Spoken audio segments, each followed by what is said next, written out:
Hey, everybody. Welcome to Tea with Tuniscia O. You see who I have over here? I have Mr. Brooks, who's been bossing me around. Absolutely. We have Sheri. Absolutely. So on your show. Thank you. It is great to be here.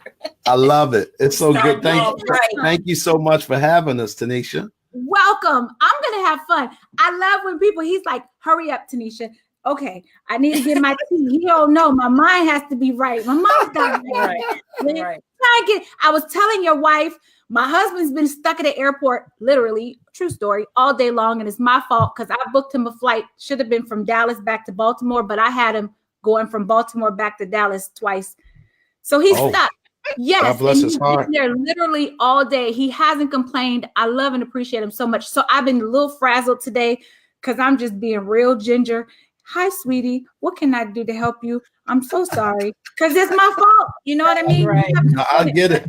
I'm a little frazzled. I'm not my regular self, and then you got Glenn bossing you around. You know, and it don't help me that I'm bossing you around. That's a terrible shame. It's all good. You can move over. You don't so welcome. So you guys, we have this beautiful couple who are joining us. Their bio was like so long. I was like, I don't know what part to put, but I can give you the gist. Might get it wrong a little bit, but the gist of it is they've been married for 20 years. They have children together. No, two. They're a blended family. They have beautiful grandchildren. They have founded two wonderful companies. Tell me the names, please. Constant relationship coaching, and then Glenn P. Brooks Jr. LLC. But she's going by the bio, and so that would be Marriages and Parenting Successfully Relationship Academy. Yep. We're just making up stuff as we go. Right. As we go. This is so hilarious. It's okay. Hilarious. It's all good. So tonight, though, this is a great topic, especially when you get to speak to people who are doing it. You know, it's one thing when people talk about it, but when they're doing it, Sheri was a single mom, so she gets it. I was a single mom also. And so there's an adjustment raising children as a single mom and then, you know, married or single. And there are different phases. So we're going to talk about those phases tonight because we have some experts here to share with us. So welcome again, you guys. I'm so excited to see you. I'm glad that you invited us.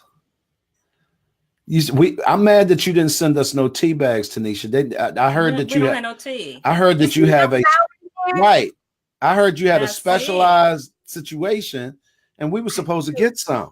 I could get you some. My tea. I don't want people thinking I'm bougie. But as we travel the world, my tea comes from whatever country we're in. No lie. They already think that. It's okay. That's okay. The fact that you drink tea, the fact that you got stuff floating in your tea puts you on a different level. Like that ain't normal. That ain't no Lipton tea bag. Look. I can tell you, you didn't get that from McCormick's. I promise you that. I promise you that. But for the people who love tea, why do you think it's tea with Tuniscia O for a reason? Because I love tea. I feel like this is the time for us to come in. You hurt yourself, you broke your leg, let's have a glass of tea. You're sad, you're getting a divorce, we're still having a glass of cup of tea. Like, it doesn't matter what's happening in your life. For every occasion. Right. You getting a divorce. Your husband has stepped out. Let's just have some tea. Let's have a cup of tea. At some point in that conversation, I promise I'm turning the kettle on and we're going to sit back and talk about it. Even if you don't feel better, I feel better. I know that's right. You so silly. Y'all, I appreciate this. This is so much. We're gonna have a good time, y'all. Right. So let's get into this conversation. You see, they won't be having me on their show, and they'll be like, "That crazy." No. When you come on our show, we have order, we have restraints. I'm telling you, there is a program schedule. All right, I'm telling you. Yeah, I know. You watch our show, right? I learned. I know it's you know what? It's 8:07. We should already be in what part of the program should we be in at 8:07? Right. We done moved already into the interview portion of the program. Okay. Commercial break is over and so cut. Silly. All right, so here we go. So welcome back, everybody. Welcome back. So, Tuniscia, let me say this. People need to know that when I found you on Facebook, I said to myself, I liked it. I told Sheri when I first ran into you, I don't know how somebody shared something you was doing or something. And I said, Sheri, I like her. I don't know what I hadn't even met you yet. And so I think I inboxed you or something. And I was like, we got to talk, because what you're doing, what we've done, I honestly believe that there's not enough people who are super qualified with compassion that does this work in this space on a very healthy level, and a level that's growing. You get what I'm saying? There's a lot of people who want to do it and they have aspirations, but I'm talking about structured stuff that really is helping people. And so when I see folks like us show up, I said to myself, no, we cousins. You know what I'm saying? We got to connect. Gotta be cousins. Gotta be cousins. Right. And I happen to be in Baltimore, so that makes it. And then I said to myself, look, and for those of you guys who are tuning in, y'all already know your man from Cherry Hill. So Cherry Hill said, how you want to carry it? What's up? So the truth of the matter is, don't get me started, because you know, I can go all the way. Sheri from DC, so she'll be calling me a Baltimore Bama in a minute. I see you guys with your go going down the road when you say you. Right. I said they're local. I see that. Okay, I get it. Yes, I love it. I love it though. I love it. Well, I thank you guys. I love what you're doing. I only bring people on that I relate to, and I'm excited, especially couples. I get so excited when I see couples, and just to see you guys. So I want to ask you first, Sheri, talk to us about being a woman who spent years. How many years did you spend single before you were married to Glenn? Okay, so I have to give you the backstory. Okay, I got married the first time when I was 19, and that marriage lasted 2 years, roughly. We were legally married longer than that, but we were together 2 years. Then I was a single parent for probably, I think, for about 8 years. Then I got married the second time for about 2 years, and then was separated. Well, that marriage had ended, and it was probably about 3 years total between that one and when Glenn and I got together. So I had been a single parent for a total of about 11 years out of my daughter's life. Yeah, I just did the math. All that don't add up. I don't know where you got all that. Did I make it? Doesn't even matter. We're not getting into semantics. Not tonight, sir. But this is Tea with Tuniscia O. And on Tea with Tuniscia O, we keep it moving. I got right. Right. Tonight, we're not doing that. Y'all heard what the lady said. Whatever she said is what it is. She said it. Yes, ma'am. I said tonight, talk about it during pillow talk. Y'all can do all the math. Right. 11 years. I digress. It don't even matter. Right. I'm sorry. So it's one, Glenn. You can't win this one. Not tonight. I already know. I'm not. There's no more fight. I ain't be got no weapons. I'm good. Baby, it can be 15. Whatever you say. That's what it is. She said 11. She picked 11 for tonight. So we rolling with 11 tonight. 11 years. Okay. So talk us through that. Okay, so my biggest challenge number one, I was a single parent. Of course, it wasn't by choice. In my case, I got married. The plan was you would raise your child with your husband. Mm-hmm. Those marriages didn't work out, and I had to learn very quickly how to be a single parent. For me, I was unfortunate. I didn't have any involvement from my daughter's biological father when she was young. So I was a complete single parent. I didn't have any involvement whatsoever from him after probably about 2 years after our separation. He wasn't involved at all, really, in her life. He didn't. He was in another state for one, but even in that, there was no visitation. There was no support received. So I was doing it by myself. I had support of my family, gratefully. Okay. So that was my support system. But I went through a lot of challenges just trying to figure that out. And like I said, I was 19 when I had her. So I was young. I didn't know what I was doing and trying to figure all of that out. And so compile that with then getting remarried the second time. And that's a whole nother show we'll have to do. We can come back and leave Glenn out next time. I knew that was coming. Why did I know that was coming, Tanisha? I said to myself, why am I even here today? It's cool. Trust me, you know why? Because you are the star of the show, right? And everyone is used to hearing Glenn. Tonight, some people, y'all can chime in. Somebody just wants to hear Sheri's beautiful voice. Hey, tonight, I am laying out the red carpet for her to have.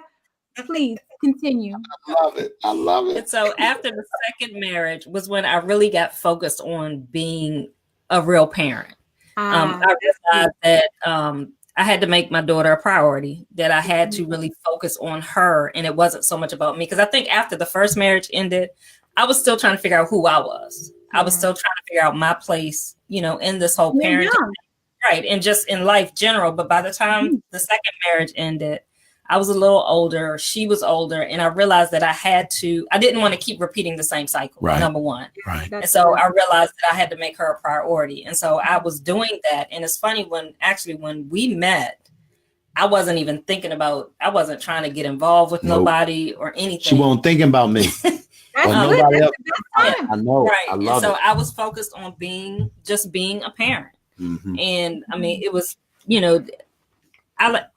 parenting has its challenges, but I think that when you and a lot of parents, especially single mothers, might not like me after I say this, but I think that it's key especially when you're a single parent, or when you're a parent, period, you have to make your children your priority. Yes. And sometimes that means you have to put yourself and your dreams and your aspirations have to kind of go on the back burner, because you have to make sure that they are first, because they didn't ask to be here. Right. They didn't ask to come into the situation. And I think that sometimes we can get out of our own comfort, out of wanting, to be happy, out of our own needs. Sometimes we can let that get out of whack. Yeah. And I don't think, if I could jump in, babe, one of the things I thought was awfully endearing when we met was the fact that I noticed that you were not putting your daughter first to the exclusion of doing work on you. Right. And I don't want people to get that twisted either, in the sense that you see this out of whack, out of balance situation where, it's all about the child. And you are like losing everything on levels that, quite frankly, you can't even show up for the child because you're not fortifying you. And I think that's one of the things that you were doing. Is that you, Shantae, there was no question about it. You were not interested in dealing with men per se from the standpoint of your own needs, but you absolutely was dealing with, what do I need to do to position myself not to be where I done been before? Right. And you was doing that work as well. Right. And so can I translate that for people who may not get it? I'm gonna bring it down because you did a great job, Glenn. I'm with you. So what he's saying, if I'm understanding properly, is, ladies, when you keep running from bedroom to bedroom and you have those kids screaming behind you and you keep wondering why you keep getting that same man over and over, you're like, it's the same dude, different face, different name. Right. That's because you haven't fixed your stuff. 100%. Right. To that thing in you. So instead of her doing that, she paused. She still kept her baby girl first. Right. But you worked on you so that the next man, if he did come, not that you were worried about it at that time, you were a new 2.0, 3.0 version of Sheri, so that you were attracting the next level of a man. 100%. I'm with you. Yeah. Right. Because typically what happens is that, you're a single parent, and the first thing you're thinking, especially as women, is, I need a baby daddy. I need a daddy for my child. I need somebody to help. I need somebody to help me with this, instead of trusting in God, trusting in your community to be able to be that support. We're a firm believer, and I always say, your child, especially if you have a son, he needs a man in his life, but it don't have to be your man. Hello.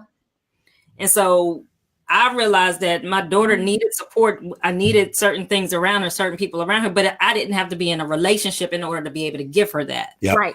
I was able to focus on me and not be chasing after something which was distracting me from focusing on her.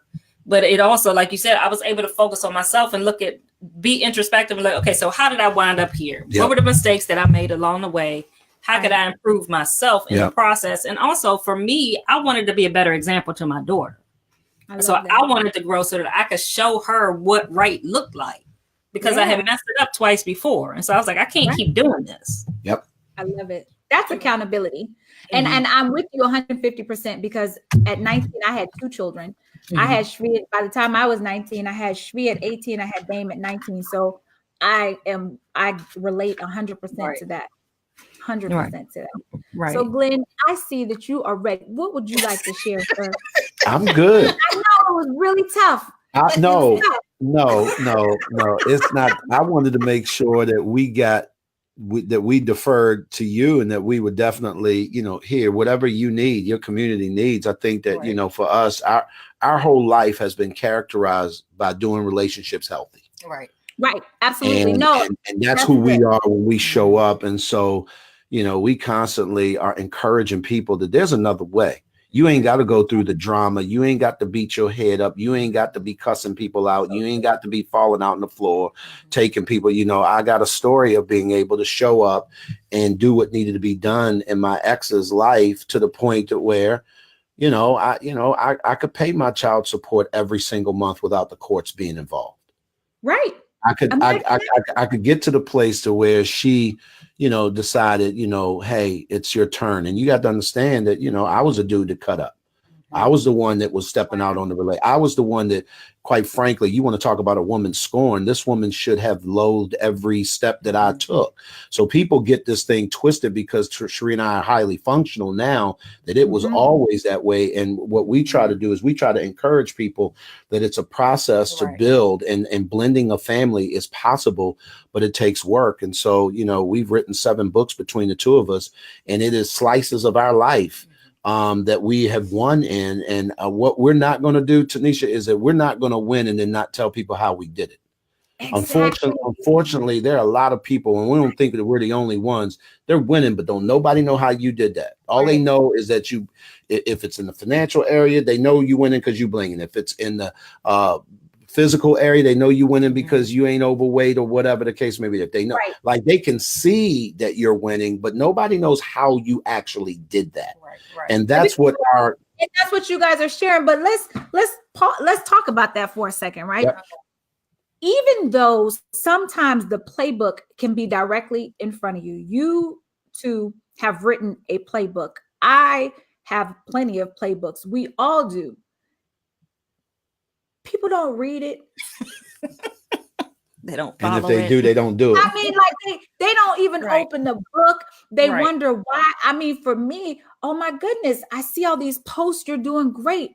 Yeah, but are you up at 3:59 when my alarm clock goes off? Right. I am.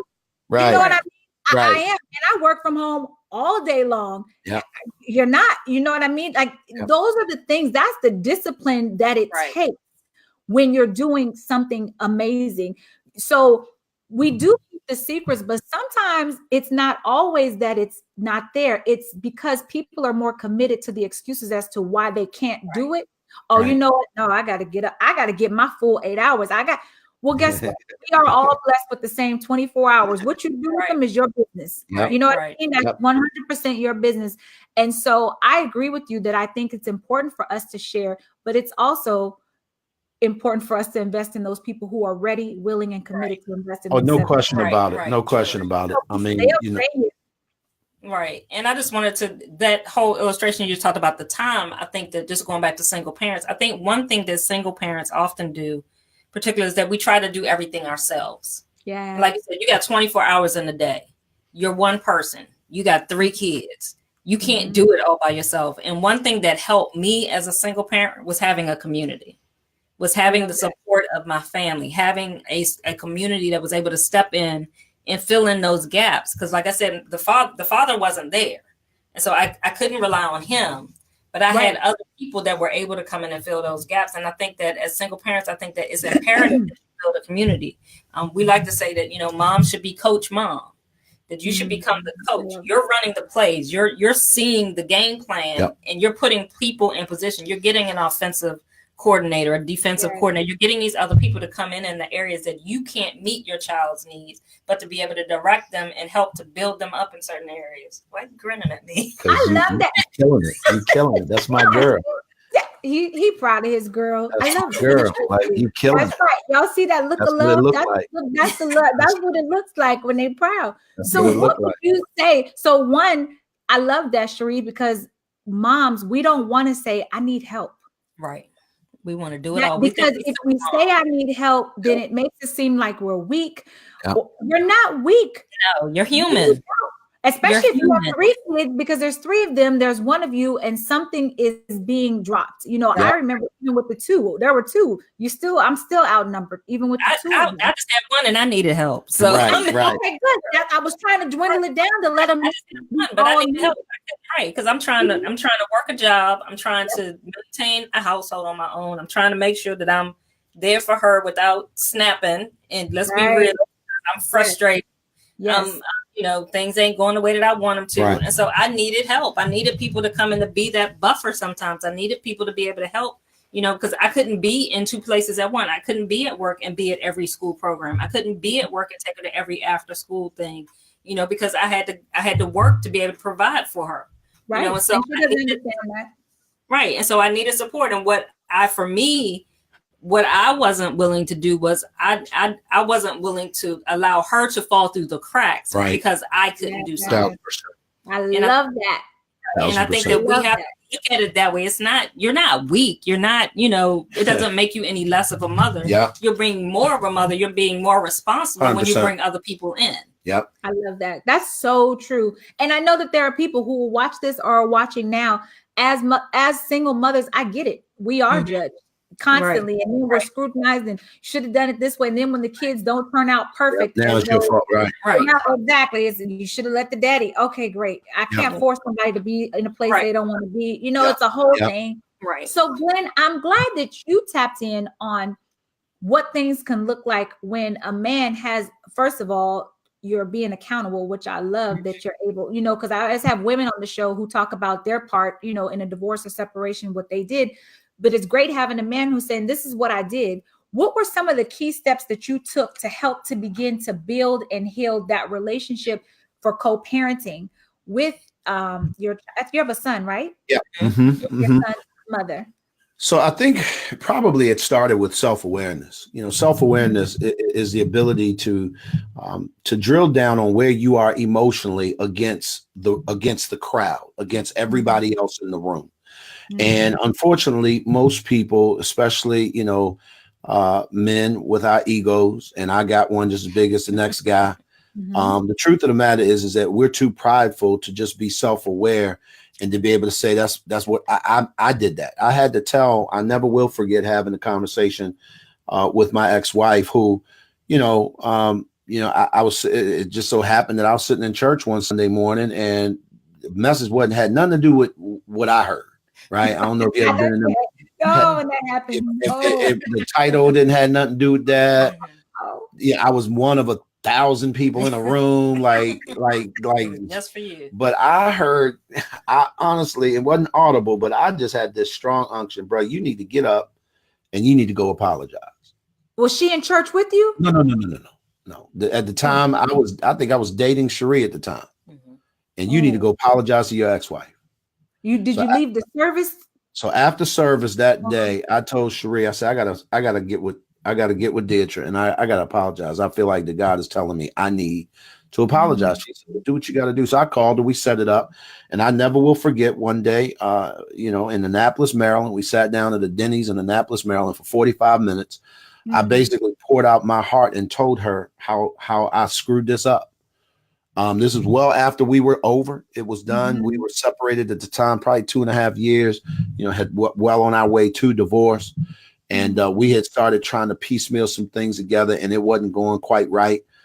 We couldn't quite get on the same page. And I had to say, listen, where we are as a result of my missteps, I screwed up. And I went down the list. This is what I did wrong. You were not who I were when I met you. This cantankerous, bitter person that you've become. This is my fault. I did that. Wow. And I apologize. And I'm not saying this to get you to forgive me. I'm just letting you know I acknowledge that. And I need to go to work on me to fix whatever happened and whatever gaps I had to be able to shore that up so that I can be the best dad that I can be. And it was the beginning at that point, I think, and I wrote about it in my book, How I Got My Son Back. But I wrote about this idea of what it looks like to father from afar, because I knew it was going to be difficult for me to be able to be connected to my son from a distance, but especially if there was this issue between his mother and I knew that would not work. So the good news is at that time I had a great community of brothers who were there to hold me accountable. I was able to share and say, look, this is what I'm doing. This is why I'm doing, and I need you to hold me accountable because this is going to be hard. And we went through a process to this day. I'm grateful. I can say fast forward in May, the four of us, my wife, my ex-wife, her husband, we're going on a cruise together. You know what I mean? Yes, I will. You know what I mean? So she said a little bit. I ain't mess with you today. So no, I invited her on vacation without telling my husband, but we'll talk about that another day. That's another show. I heard about that. So I'm not messing with you today. So that's another story. But the deal was, I say all that to say that that's 20 years of work. Right. Yes. So when people ask, how did you? It was 20 years of work that started with self-awareness. And so when we see people like the Will Smiths of the world and all these people, and they're doing these blended family things very publicly, I can tell you that work works, and we did it. Right. And that's why we wrote a book about, from broken to family to blended, and understand what does it look like when two broken people come together. They say I do, they form a family, and then they spend the rest of their lives blending. Right. And even when you talk about like the Will Smiths and these other public figures that are coming out as blended families, about how they have this lovely blended family relationship, they're not talking about the journey. No, they're not. How they got there. No. They ain't telling you all of that. And that's what we do. That's what we do. Yes. Details. Yeah. It gets ugly. And that's why we created our MAPS community, because we literally knew that there's a group of people out there that understood. And again, I go back to what I said.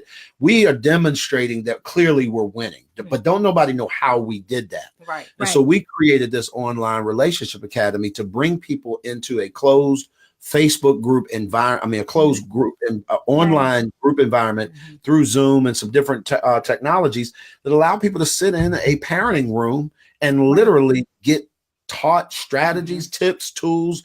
These are the resources that we read. This is what we did. At some point, you need to go to a therapist. Like, we will tell people that in a heartbeat, like, coach, I can coach you, but you need help. Like, you need some other kind of stuff.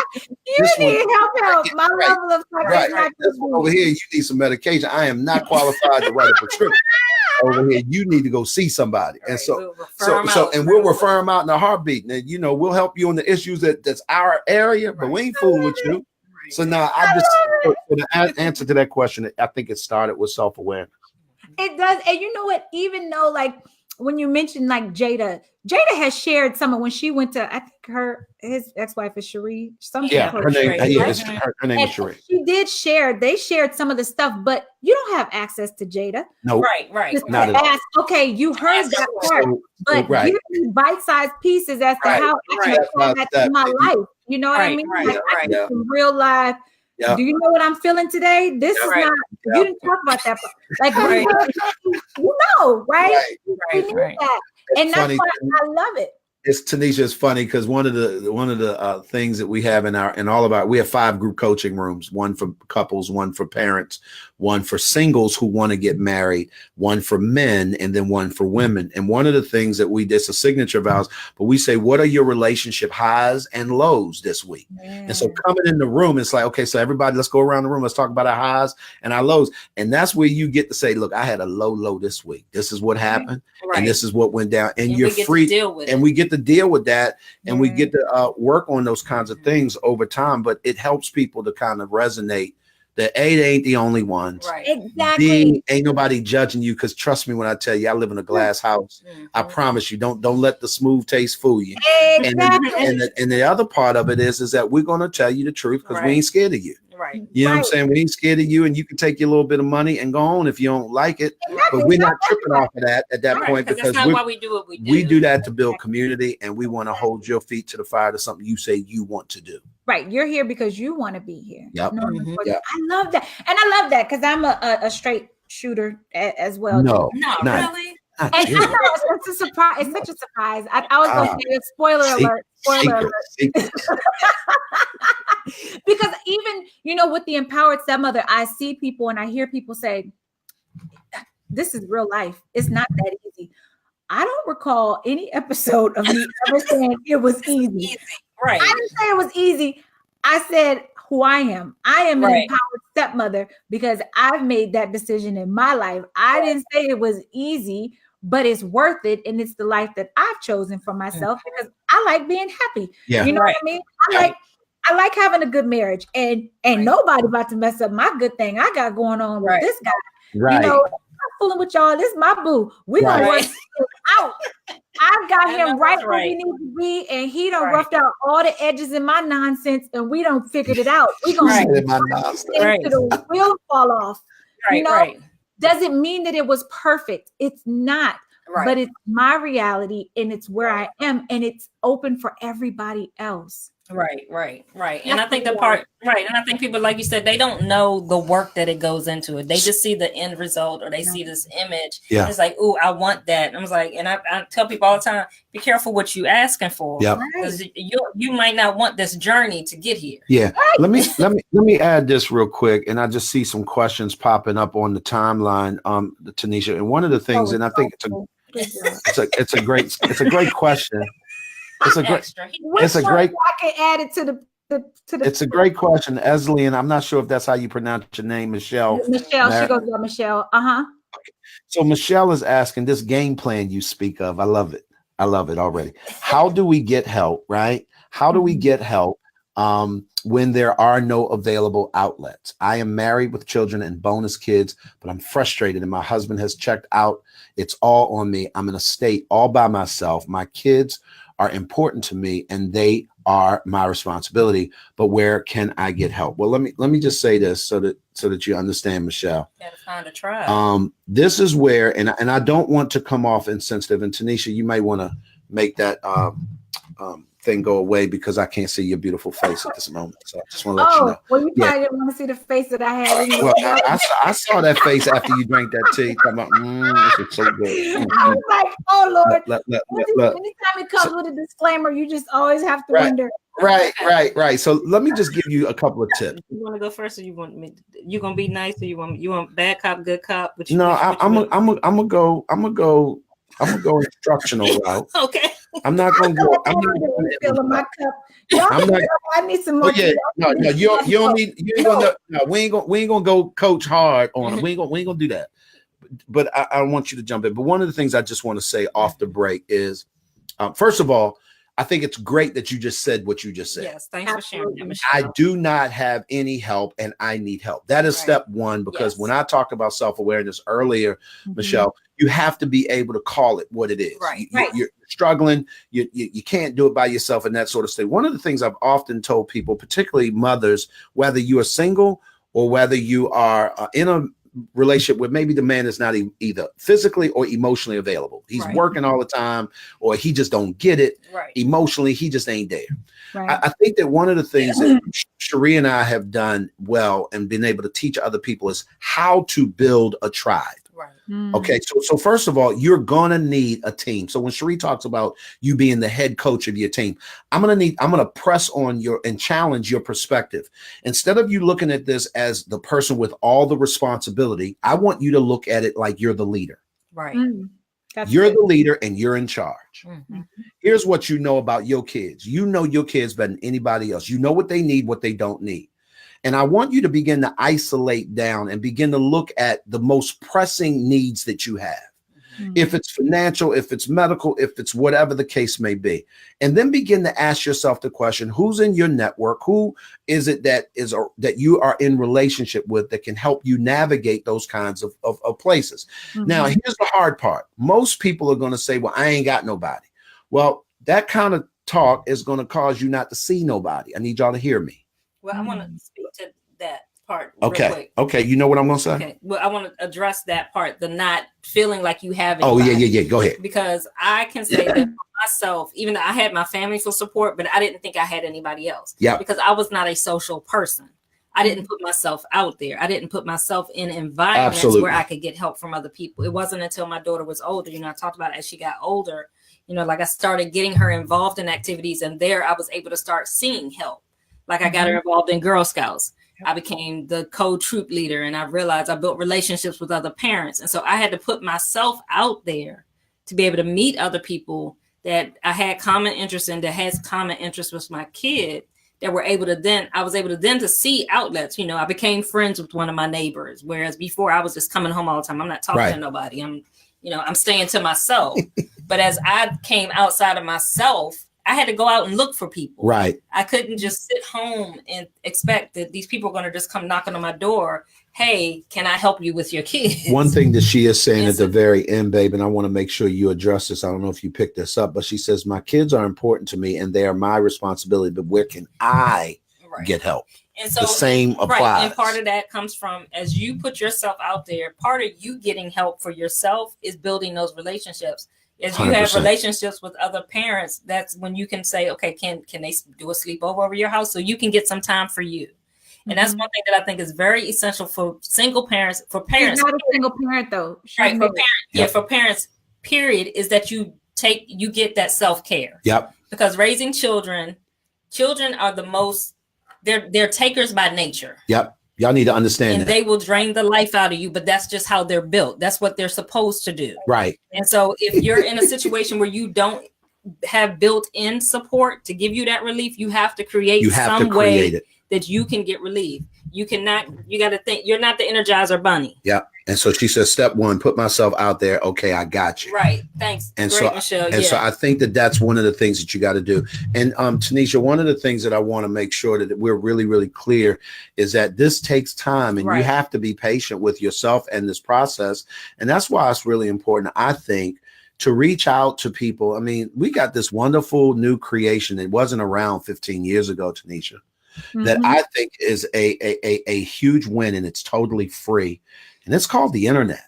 And I know that's going to sound a little condescending. Listen to me very carefully.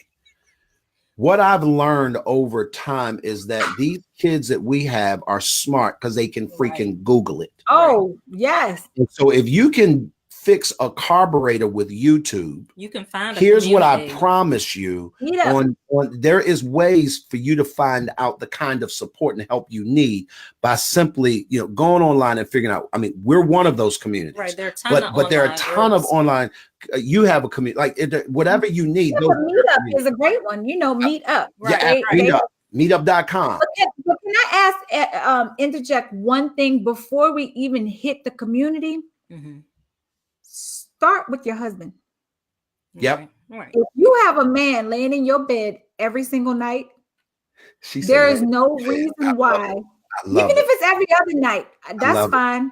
Right. There's no reason why any child should be one person's full soul responsibility. 100%. Baby, we're gonna have to work this thing out. Let's 100%. Talk this thing out. You know what I mean? First.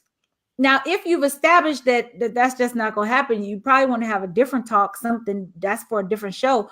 But once you get past that, a lot of times we as women, and I'm just saying women because I'm a woman, I'm not saying men don't do this, but we as women take on so much because if it's not done the exact way we want it done, then it wasn't done.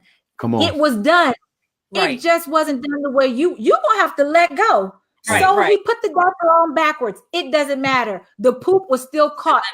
And you didn't have to do it. Right. And that's a great point, Tanisha. And I think also what we do is that we have to realize that and pardon me for using this word, but it's the only way that I can really get this point across. We train our husbands or our partners what we will accept and what we won't accept. So if you have a partner, your husband, and he's not involved because you're being controlling, because you want everything done your way, or you aren't relinquishing anything to him, or you're not creating an environment. Right. You're not giving him an opening to step in to do anything. And you're just doing it all the time. But then you're like, well, I do everything. Have you ever asked him? Yeah. Do you let him?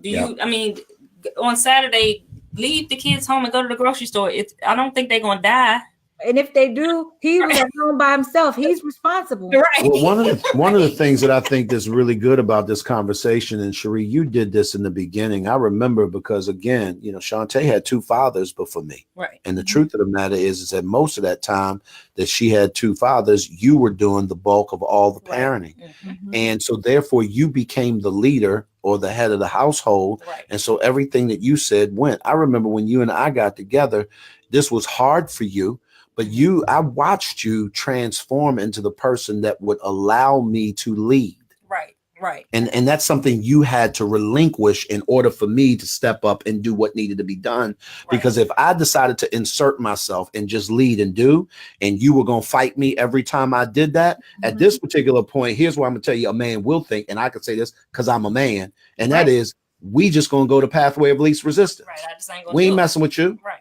Okay, and that's 100% right. But then let's dig into a deeper problem that we have within our community as a whole. Women not respecting, or why can't you get along with a man? Because you've been in a household with a mother who ran the show. So now you've never even seen what a loving relationship, a communication between a man and a wife should be like in order for that to be rolled over into the children. You were so busy running the show, and now this baby has no respect for the man, and it's her biological father. No respect for the man. The boys in the house have no respect for their father because they've seen a woman running the show. Like, we gotta knock this nonsense off, ladies. Back. Right. Absolutely. Right. No, that all stems from that control, because we're used to being in control. We're used to running things. I mean, before Glenn and I got together, I would tell him because we were friends initially before we started dating, I would tell him, I can castrate a man with my mouth. Oh, I can cut you down. I ain't got no problem. Yeah. And I realized as I was doing the work on me, I realized that I did not respect authority, and I particularly didn't respect authority of a man. So it was very hard for me, like you said, to step back, to fall back and allow him to father. Right. And so sometimes that's because we won't allow them to step up. Now, if it's a situation where you're allowing him and he's still not stepping up, that's a different conversation. And that's what she just got finished chiming in. So you need to find out what's going on with him that he doesn't want to step up. So let me just speak to that really quickly. And because, Michelle, this is your day, you asking questions, I'm going to help you. The truth of the matter is that if he's emotionally unavailable on all ends, and he doesn't, if he doesn't do it, it won't get done. I get that. One of the things that you have to recognize before you go down there, because I want to address it specifically what you said at the beginning. The thing you got to realize when you said why he checked out, you have to remember, and ladies, men's egos are very sensitive, and so a man puts a lot of their identity. We not sensitive. A lot of their identity is in their ability to provide. Yeah, man. So when a man is used to being able to provide, if he loses that ability, it can cause them to go into a black hole. Mm-hmm. So your husband is in a phase of depression, basically right now. May not be clinically diagnosed, but he's in a dark place. He's feeling some type of way. And so it's very hard for him to come out of that. And what he needs now more than anything is affirmation. Yeah, I was thinking this. I was like, you gotta love on that man. Like, not one of your words can say you ain't got no. I don't care if he whatever. Don't even put that. You don't have any sentence. Just you have to build him out of that place. You got to build him up out of that place. And you have that ability, ladies. Like, no, let me tell you something. I always tell my people. Nobody has, ladies, if you're watching and you ever see my husband walking down the street, you don't need to tell him he looks good, smells good. Don't even worry about it. I got it. I already told him he doesn't need now one level of affirmation. His wife got him when he walked in the door. Hey, baby. I greet him at the front door. Your food is in the microwave. Don't worry about it. I know that's right. All under control. So, ladies, when you hold your man down like that, I'm going to keep something on your mind at all times. Don't even worry about it. I love it. When you put your life like that, when I know he's down, like now he's stuck at the airport, I'm not going to be crappy to him. Right. Yeah. I need to figure out when the plane lands. I need to be awake. It's probably 1 o'clock in the morning. Now I got to wake up, even though I get up at 4 a.m. Why? Because it's my fault he's there. And all I can do is be loving. Right. Right. So for you, Michelle, girl, love your man out of whatever place he's in. Right. Love him out of it, because love never fails. And you 100%. Are that one person that can reach him no matter where he is. You can reach him. 1,000%. No, and again, just understanding. I think that's one of the ways that Sheri was able to make the turn. And I never will forget, she was in a situation where she was like, you know what?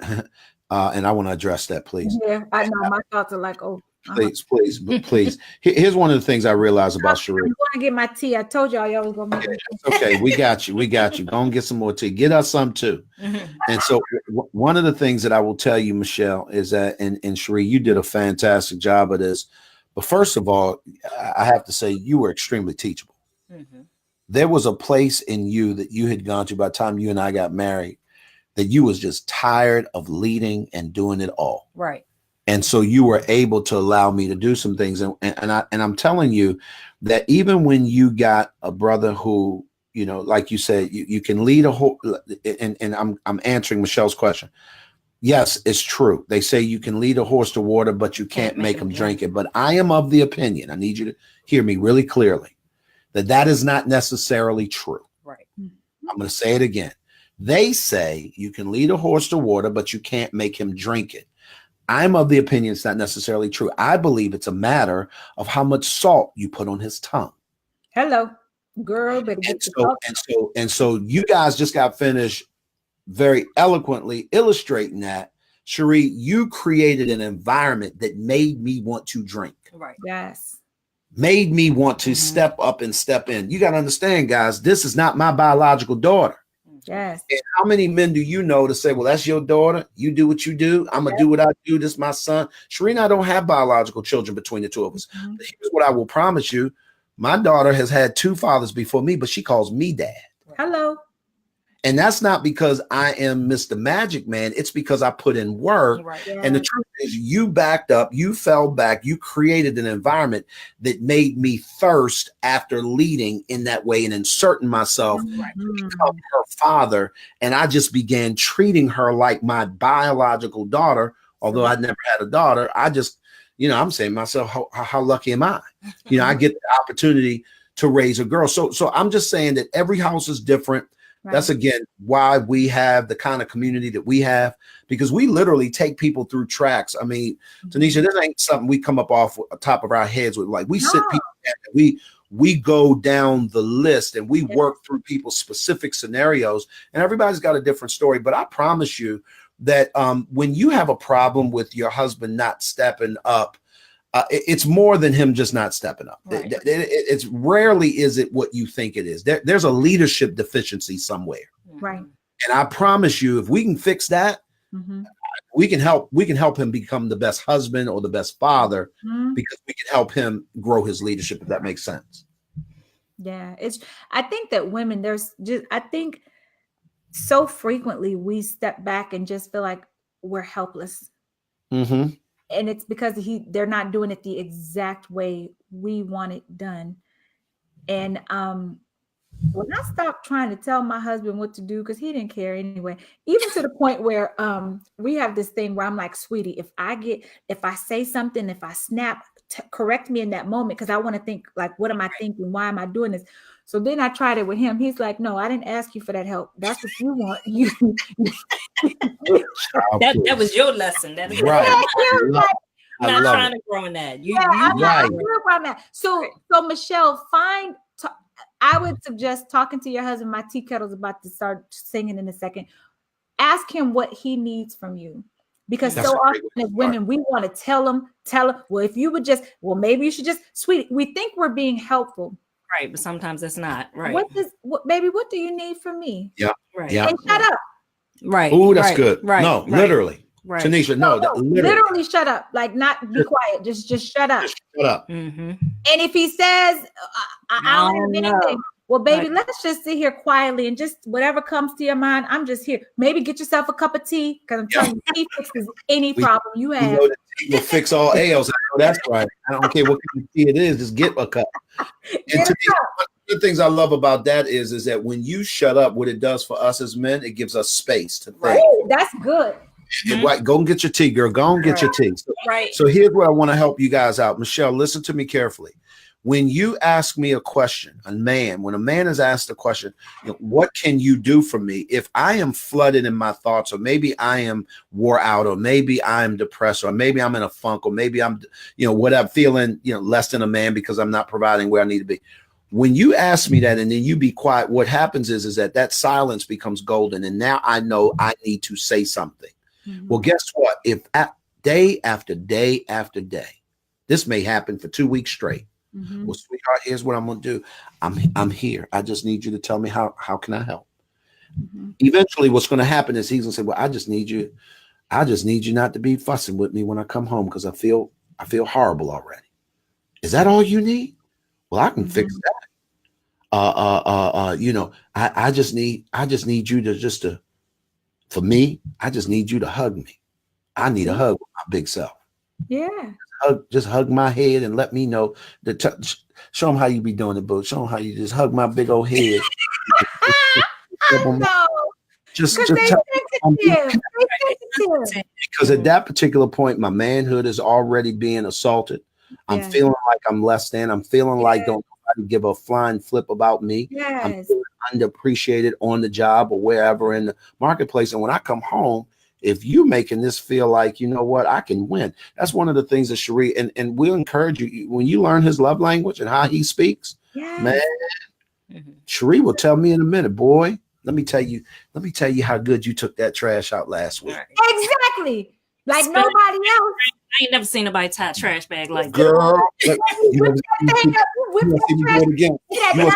Where the trash at? Now I'm back in the house. Somebody, that Boy Scout knot. He put that double knot in there. You some drag. Your muscles when you picked up the trash bag. Right. I'm like, oh, for real? Yes. Ladies, I'm telling you guys, some women say, oh, it's weak. He looks weak. If you are not in a place where you can really accept your man's vulnerability, that's something inside of you. It ain't got nothing to do with him. That's you. I love that I understand my husband's love language, what I need to say, how I need to be in order to connect, because that means that there's nothing that's going to happen in our relationship where I can't reach him. I need to always know how to reach my husband regardless of what's happening. Right. I just wanted to address Michelle again. Like Glenn said, Michelle, tonight's your night since you're asking questions. I really, I'm concerned just reading your comments, and it keeps going back to, I really think that he may be struggling with something that is outside. This has nothing to do with you. And I think that this may be something that he's really dealing with internally, something emotional. This may be something else. And I don't know if you've been able to suggest that, if he's open to that, to looking into that. Or the flip side may be, and this is something that a lot of times, unfortunately, women don't do. And I don't know your particular situation, so please don't be offended when I say this. Sometimes we get into relationships with people and they're showing us signs that there are certain things that they're not interested in before we get married. Oh, that's the truth. And so we think that once we get married, once we have children, that's going to change. Yep. And it doesn't always. So if they never, and I'm going to use, we have a couple that we've dealt with that they got married. He expressed very early on, you know, I ain't trying to, you know, she had kids. I ain't trying, you know, they got a father. I'm not here for that. I'm here for you. I'm in a relationship with you. So then as they got married and they got older, he's not really involved with the children because he told you, I'm in a relationship with you. I'm not in a relationship with the kids. Yep. Right. And so as the kids getting older, she's like, well, I need his help. He's not really here. He's not really helping. He told you from day one. And unfortunately, what happens is, and I would say this, Michelle, unfortunately, because we don't have him in the room, there's some things that you're drilling down on that I'll be honest with you. We would be amiss if we tried to give you 100% of everything on everything, because that's what I'm saying. There's something more going on. There's something more. I would, you know, I mean, I would hope that you guys can find your way to somebody who be willing to go into. And I understand if he doesn't want to. The last thing I will tell you this, and Tuniscia, you can chime in on this if you like, but I'm a firm believer that if a person is unwilling or unyielding to get help or to develop and to grow, here's what I know. That does not stop you from growing. Hello. That does not preclude you from doing the work on you. And here's one of the things that I tell people in our coaching practice on a regular basis. You cannot control that person. I don't care what you do, what you say. There comes a time where everybody has played a part and they have to tow their own load. Now, here's what you can control. You can control 100% of how you respond to people. You can control 100% of how you or what you do in terms of reactionary to people. You can control 100% the kind of boundaries you put up. You can control 100% how people will treat you. You get what I'm saying? I've had and coach people where, you know, I've told them, listen, you got boundary problems. That's your problem. Your problem is that you have become a cesspool for a bunch of toxic stuff, and you don't know how to put up a healthy boundary. We can help you do that. Right. But the truth is, until that's done, you'll continue this never-ending cycle of just going back and forth, and it's this maddening thing that just never stops because it's like a hamster on the wheel. You're just running. And so I would encourage you to slow down, check in, get some help. Reach out to somebody. Tuniscia, I don't know how you feel, but we'd be more than happy to talk to these folks or whatever the case may be. But the point I'm making, guys, is you're going to have to find somebody that can help you think through your specific scenario. And that's where you guys have to understand you can't stop, especially when you got children involved, especially at that particular point. Now becomes a thing where you got to fight for them. You got to be whole so that you can fight for them, because if one of y'all checked out and then both y'all checked out, where does that leave them? Right. Now they really in trouble because both y'all are checked out. So now I appreciate it. Tuniscia, this has been great. This has been great. Yes. See, now I got to have you guys back. And Michelle, I can definitely talk to you because her and I have spoken a lot, so I do know a lot of her backstory. They're a resource. When you asked where you can get help when it comes to marriage, especially if you're trying to get something. They're a resource because I know you and I have spoken offline about other things, but when it comes to marriage, my husband, he's not going to be a marriage counselor. I promise you, it's not going to happen. It was not going to happen. I can tell you one thing for sure, and a second thing for certain. Mr. OKK will not be in MAPS. We won't be doing any miracle. He is my biggest supporter. Nobody rides for me like that man. I'm telling you. Nobody rides for me like that man. No lives with you, Tuniscia. He ain't jumping on no lives. He ain't doing none of that. If you see him on a live, we're in a car when he can't jump out the car. That's the only time you know that. Right. There he is. He really does exist. I throw him real fast. I'll throw the thing up and I'll say, "Hey, everybody!" And he'll be, "It's me, Tuniscia O. Hey. No. Yeah, but if there's anything that we can do to help, Tuniscia, let us know. I'll be more than happy to pop a link into the chat and let her just kind of, we'll drill down if there's something on that front. But at the end of the day, guys, so that they know also, just for the people that are in, so that they can absolutely. I think, Tuniscia, one of the good things is that, if you are in a place of being willing to call it what it is, right? And to be dead real with yourself and say, hey, I've reached my limit, or this is where I'm at. I have found that most people's problems, I don't care what their challenges are in relationships, can be fixed. Here's the problem. The problem is that most of us allow things that are wrong to go wrong for way too long. Right. And because of that, as a result, the thing that could have helped you has now become irrelevant, not because it wouldn't have worked, but it's very similar to, I would think, like a physician who is saddened to say to you, I cannot help you because this is stage 4 cancer. Right. But if you come to me 10 years ago when you had that one pain, that one thing that you kind of thought was nothing, here's what I know. People don't die from that cancer today. But I'm going to have to tell you to go home and get your affairs in order. Right. Because there's nothing we can do. I can't imagine the heartache of a physician who sees things on a regular basis that they could have fixed. Right. But people come, but no one comes to them in time. And so I'm telling you, if you're feeling some type of way, here's what I know. Your self-awareness tells you there's a way to fix it, but you're going to have to ask yourself the question is, what are you willing to do? And when I say, what are you willing to do? What are you willing to give up? Because it's going to cost you. Right. I guarantee it's going to cost you to fix this one. Does that make sense to me? Is what are you willing to do? Not your husband. What are you willing to do? Please say that again. Right. Say that again. It's 100%. What are you willing to do? It has nothing to do with what it has nothing to do with when I wrote down my goals for 2019 for my marriage. One thing I can promise you is not on there is what my husband needs to do. Every single goal on my, and I can get the book right now and read it. Every single goal says, help me to make sure I'm the loving wife. Make sure that I'm passionate, that I'm living to light him up, that I'm everything that he needs, that I'm this, that I'm that. When it came to parenting, that I'm everything my babies need me to be, that I'm nothing had anything to do with what somebody else needed to be in order for me to be complete. No, I'm whole.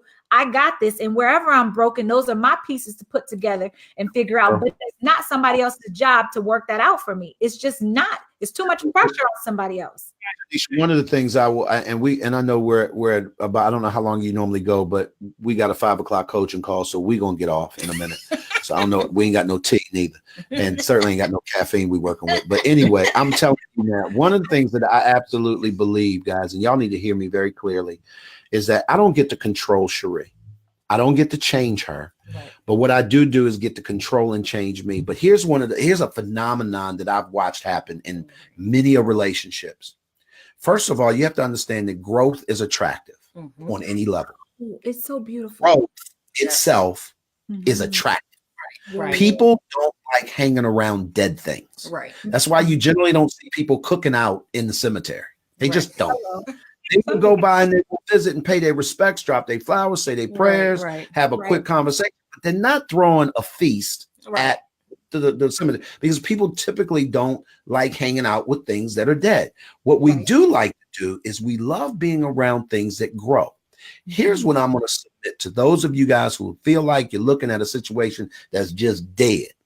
If you catch fire and you decide to start growing, here's one thing that's going to happen, and I can promise you, it is going to make everyone around you take notice. Right. And like everything else, you ever see a person drop 100 pounds? First thing people want to know is what you do. I know.